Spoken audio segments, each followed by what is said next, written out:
Hello everyone and welcome. This is going to be my submission for the fourth assignment for Fundamentals of Game Engine Design, and this submission is all about audio and sound effects and things like that.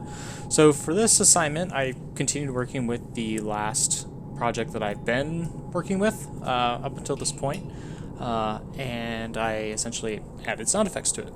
So the first thing to notice is that comes from one of the issues that I had playing this game was actually finding some of the targets, because they could be above you or somewhere where the camera wasn't looking. It'd be hard to find where they were.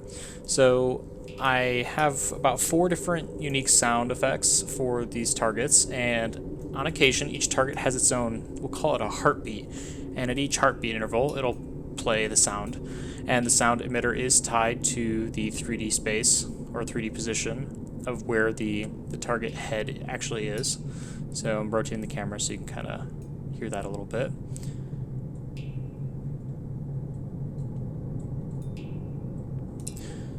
Additionally, I've added some sound effects for actually shooting these little projectiles, and each of the emitters for these sounds are actually tied to the position of the projectile, which I can try and demonstrate here a little bit, but we'll just go ahead and, I guess, shoot a little bit.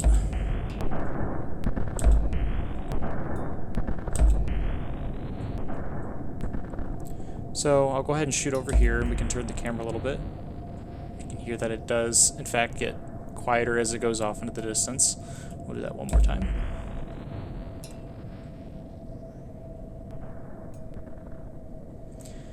So that is one entire sound clip, and when the actual projectile hits the target, I didn't actually use 2 different sound clips for that. It was one sound clip, and I just moved the placement, the playhead position, as it were, of the actual sound handler, because you can actually change where in the file it's currently playing.